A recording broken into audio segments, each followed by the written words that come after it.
I love Bitcoin. Manipulating the supply of money has short-term and long-term consequences.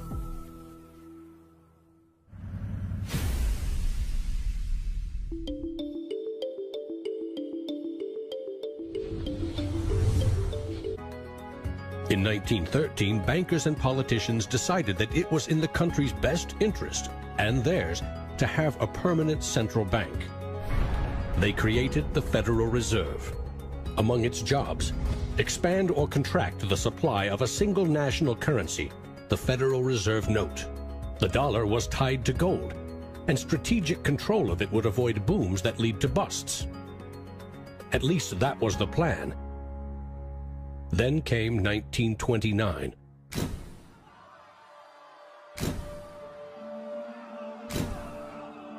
The Great Depression would have a profound effect on monetary policy worldwide.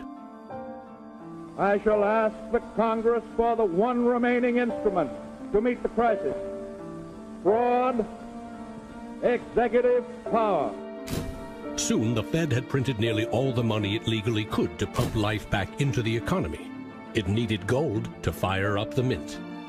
So in 1933, President Roosevelt issued a controversial executive order, forcing all U.S. citizens to sell their gold to the Federal Reserve at a fixed price, or go to prison. In 1971, President Nixon settled the matter. He severed United States currency from the gold standard. I have directed Secretary Connally to suspend temporarily the convertibility of the dollar into gold or other reserve assets, except in amounts and conditions determined to be in the interest of monetary stability and in the best interest of the United States. Never again could anyone legally demand U.S. government gold in exchange for paper dollars. For better or worse, the dollar was now backed solely by the full faith and credit of the United States government. The wealthiest nation the world had ever known would bet its future on a single word: trust. What is the wealth of the nation? Well, the wealth of the nation is a gigantic hole of money that we owe to the rest of the world that is never going to be paid back. Today, the United States pays more than $400 billion in interest to its creditors every year. When a government spends more money than it collects in taxes, it simply borrows more, or it creates more. At one time, every piece of paper money was backed by gold. Remember, for every $20 bill, there was $20 worth of gold in a government vault. Not anymore. Today, governments create currency by first creating bonds or treasury bills. These bonds are sold in the market, generating funds for the government that issued them. Large banks buy U.S. bonds to flip them, selling them to the Federal Reserve at a profit. This is the magic money machine. You see, the Fed is America's central bank, but it doesn't have any money. No cash on its balance sheets. When a bank buys a bond and takes it to the Federal Reserve, the Fed simply says, "Thank you, Mr. Banker. Here's the principal and some profit." New money isn't exchanged. It simply appears on the bank's accounts. Magic. For 100 years and counting, the precise mechanisms of these bond purchases have remained a secret. Here's where it gets really interesting. The Federal Reserve is not a government agency. It's a private entity, and its shareholders are banks which earn a dividend. As much as $80 billion per year total are paid out to some of the very same banks that sell the government debt to the Fed. Which banks? Don't even bother asking. That's also a secret. In other words, the magic money machine answers to no one. The Fed also sets the bar for how much interest you pay for a car, home, or business loan. Manipulating the supply of money has short-term and long-term consequences.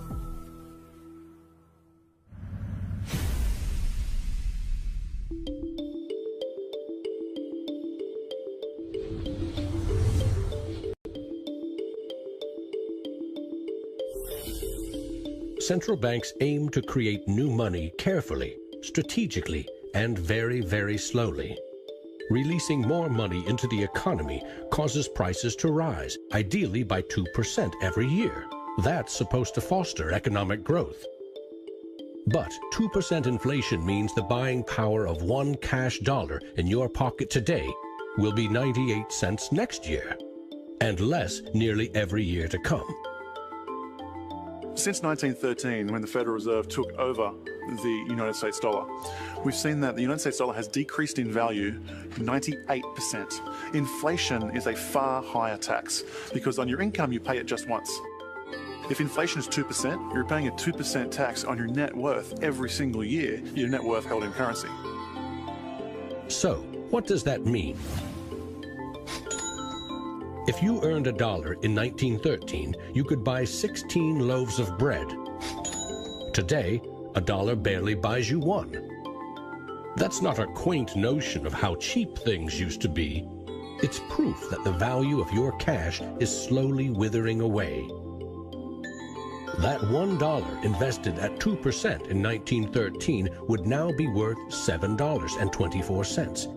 More than 600% return versus a near total loss.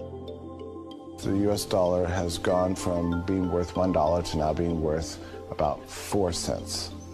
So that's, 96% of its original value. And it's a direct result of government control.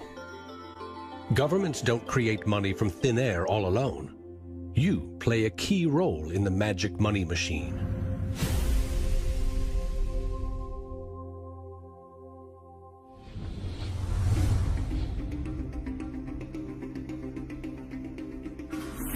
It's not really the central banks that are the problem. I mean, they're part of the problem, but the real problem is that we've given the power to create money to the same banks that caused the financial crisis. We put our paychecks and savings into a bank account and draw from it as we need it. The banks are custodians of our money. Right? Wrong. It is now the property of the bank on their balance sheets. They can do just about anything they want with it. For example, create new money. Here's how. Your bank account shows $100, but the bank only holds $3 and loans $97 to Bob to buy something. In the bank's computers, you still have $100 in your account, but Bob now has $97 of new virtual money in his account. Just digits on a computer screen. There's no cash, no gold, or anything else backing up the new numbers in Bob's account. Just his promise to pay it back. This is new money created as debt. When those $97 are spent, say in a shop, the shop owner deposits into another bank, and it is lent out again, and again, and again. And each of these people have numbers in their accounts showing that they own this money. So your original $100 has multiplied. Now there are over $3,300 in the system.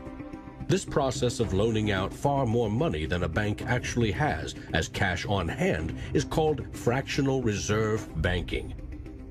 In the UK, 97% of the money that exists is just numbers in the computer system, and those numbers are created by the banks. Banks earn untold billions in interest every year by creating and lending virtual money. What's more, banks don't even need your deposit to create new money. If they consider someone credit-worthy for a loan, they can put new magic money into his or her account and start charging interest. So reporters talk about Bitcoin as though it's the first digital currency. But actually we use digital currency every time you make a transaction through internet banking or through your bank card. Actually, it's not even just digital currency, it's digital currency that is created by the banks, essentially out of nothing. In other words, all new money is debt. This is the part of money creation that isn't taught in economics class. Money in paychecks, bank accounts, 401ks, that loan to Bob, credit card debt, your home loan, all began life as virtual money created by the banks. The entire system is based on trust. Trust in the bank's solvency.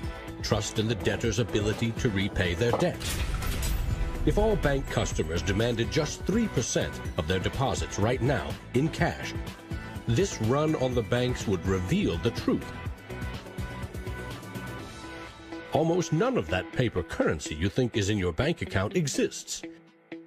It never did. History teaches that the most revolutionary and disruptive innovation nearly always comes from the fringe, not from corporate cubicles.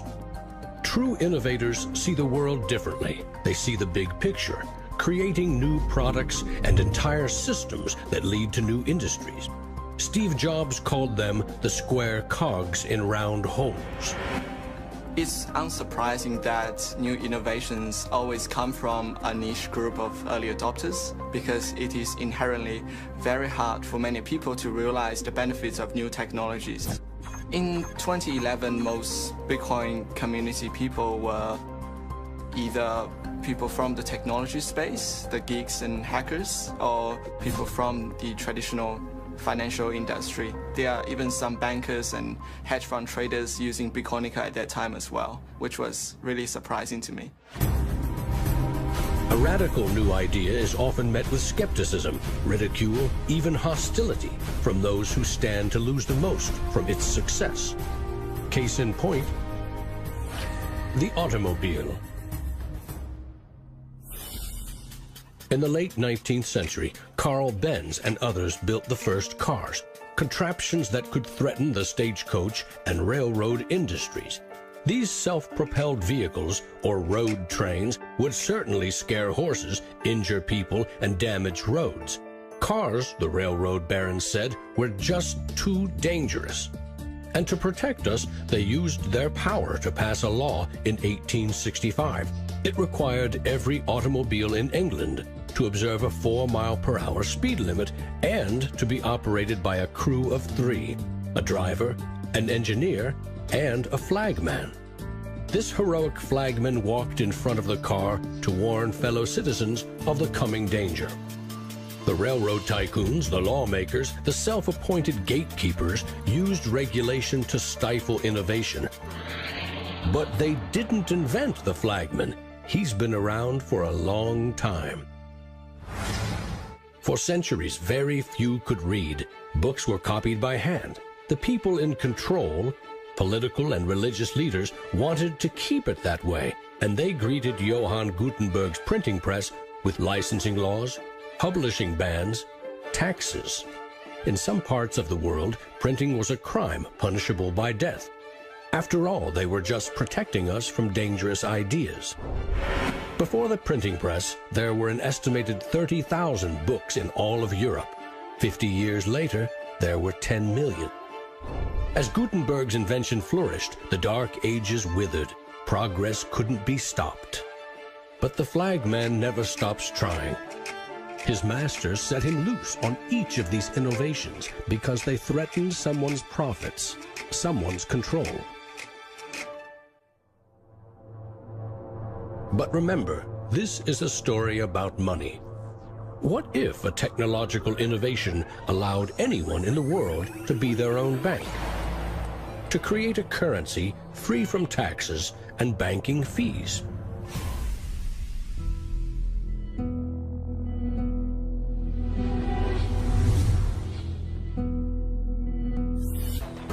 Who is Archimedes? Who is Euclid? We don't know. We don't know if Euclid was one person or multiple people. And you know what? It doesn't matter. Euclidean geometry works whether I know who Euclid was or not, whether Euclid was a moral and good person or whether he was a corrupt plutocrat and a bastard. Science and mathematics have essential truth that stands alone, irrespective of its inventors and irrespective of their motives. Well, Bitcoin is a system based on mathematical truths, and these mathematical truths stand alone. We can read the source code in Bitcoin and understand it, and it will be true whether Satoshi Nakamoto is a man, a woman, a collection of individuals, a government agency, or aliens from the future. Bitcoin is digital currency and computer software. Capital B Bitcoin is the shared code that creates a global payment network using computers connected to the internet.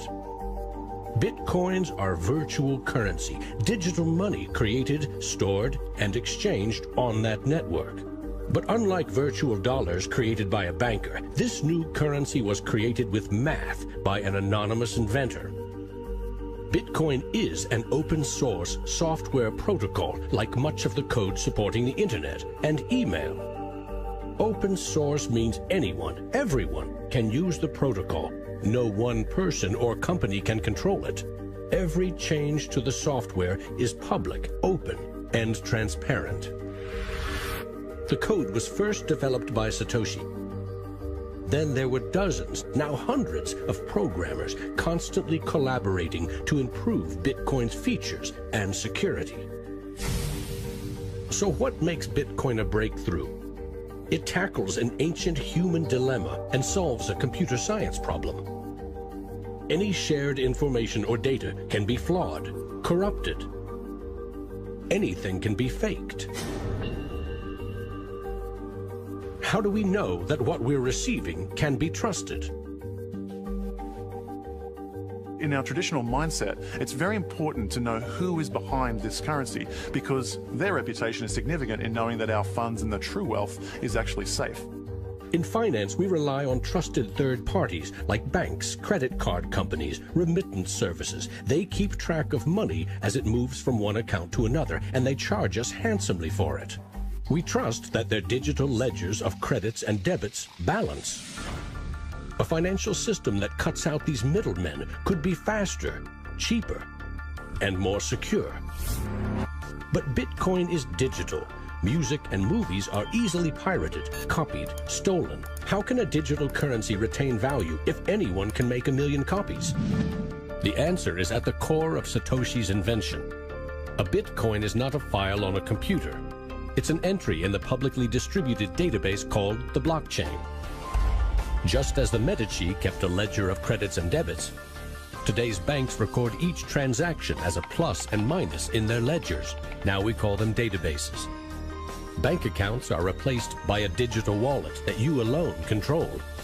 Bitcoin's ledger is the blockchain, a record of every Bitcoin in existence and every Bitcoin transaction ever made. It always balances because no Bitcoin ever leaves it. When a Bitcoin is sent from one digital wallet to another, what they are really sending is control over that part of the database. Code that is a unique key for the new owner. As the network processes transactions, it constantly synchronizes the one ledger across the global network. Each computer or Bitcoin miner has a complete and identical copy. And because the blockchain is public, it cannot be controlled by any one person or computer. Owners of the Bitcoin mining computers are rewarded with new Bitcoins for processing transactions and keeping the network secure.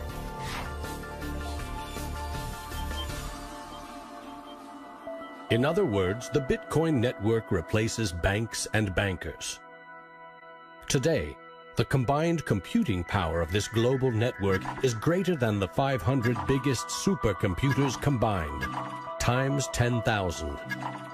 And because every transaction is verified and recorded by the network, a Bitcoin cannot be forged. Digital currency cannot be debased with cheap metals or printed by the billion at will. Too much currency can unleash a monster, skyrocketing prices, trillion-dollar bills that can't buy a loaf of bread. There's a big movement in the U.S. demanding that the Fed be audited so we can find out what they're doing. Nobody really knows how many dollars are in existence, for example. Ben Bernanke created several trillions of dollars over the last several years, but nobody really knows where they landed. At any time, for any reason, the central banks can print as much money as they want. They call it fancy things like quantitative easing.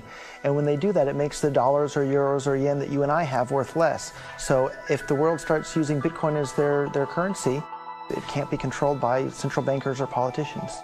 Remember, central banks create money to boost the economy and try to pull it back out before inflation heats up. But no one knows how much magic money global banks are creating to boost their profits with questionable loans. Bitcoin is completely the opposite. It's totally transparent. You know exactly how many exist. The computer code behind Bitcoin has a built-in brake pedal, cutting the creation of Bitcoins in half every 4 years.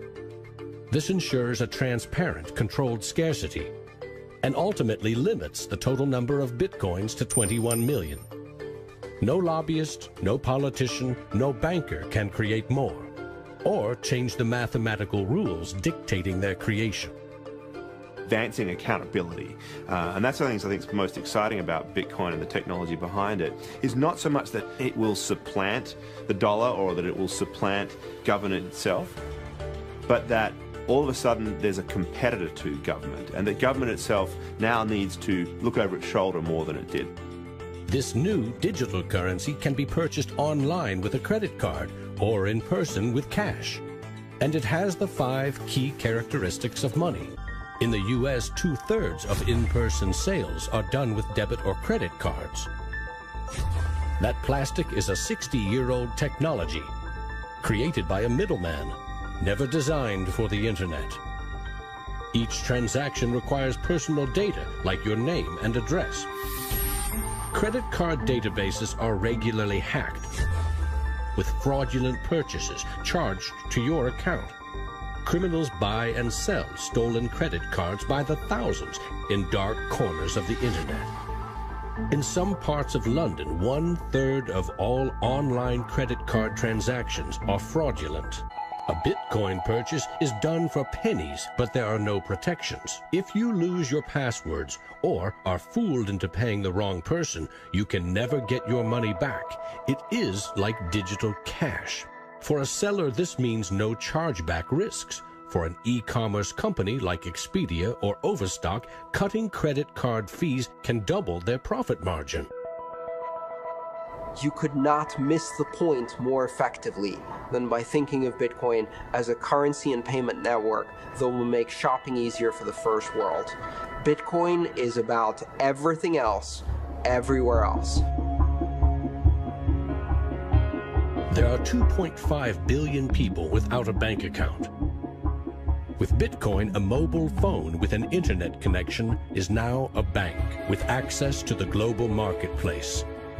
What happens when Bitcoin services and infrastructure and Bitcoin wallets and payment processors start going into these countries? These people will be able to gain benefits from trade where they could not previously. These people will be able to send money home, international remittance, which is one of the major pain points of the current financial system. Yeah, if I send $100, with banks it's going to cost me 20%, Western Union is going to cost 10%, other options that are competing with Western Union is still going to be about 5%, and if you are sending to really remote areas, it's going to be anywhere between 15 and 30%. So in terms of money remittances, it's going to be a game changer using Bitcoin. You do not need a bank account. You just need an internet connection and a wallet to get set up. It's a tool to give people an access into the global ecosystem and give them a promise for an economic future, and specifically provide a way for them to not be dependent on a government that could shut down their bank accounts or even could go into their bank accounts and take out finances. An international wire transfer can take up to 4 days. Yet the internet allows us to instantly and globally share text, pictures, videos, anything digital. Why not money? Money, which we now know only exists as digits in a bank's database. With Bitcoin, you can send $1 or $1 million worth of value anywhere in the world. You can do it for free, or you pay the Bitcoin network fee, which is still just around a penny. And there's nothing that the big banks or politicians can do to stop it. A cryptocurrency that can only be created and transferred with computer networks may be the next step of the digital revolution.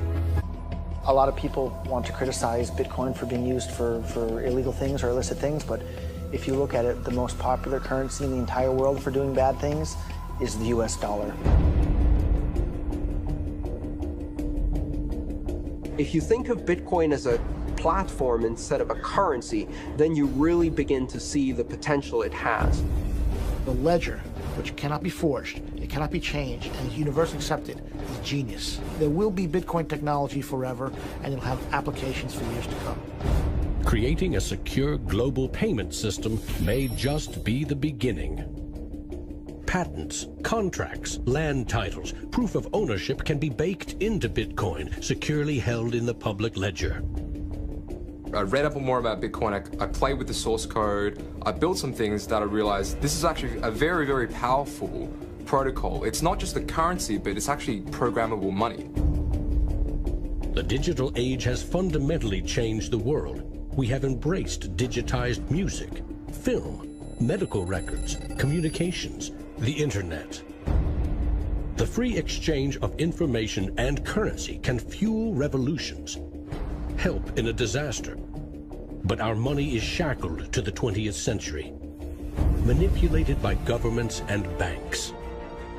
The champions of Bitcoin ask us to imagine payments without a middleman, investments without a broker, loans without a bank, insurance without an underwriter, charity without a trustee, escrow without an agent, betting without a bookie, record keeping without an accountant, global, secure, nearly instant, and free. Is it fantasy or the future of money and commerce?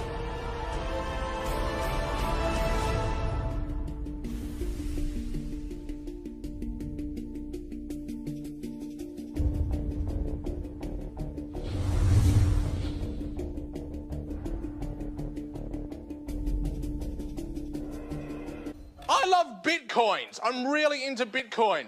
If you don't know what a Bitcoin is, right, usually the way people describe it is digital cash. It's money for the internet. People are like, oh, I love my bank. I'm like, really? You ask a banker, you know what's 2 + 2? He's like, well, I can tell you, but there's a fee. Now, Bitcoin is a new technology. I like to say it's banking light.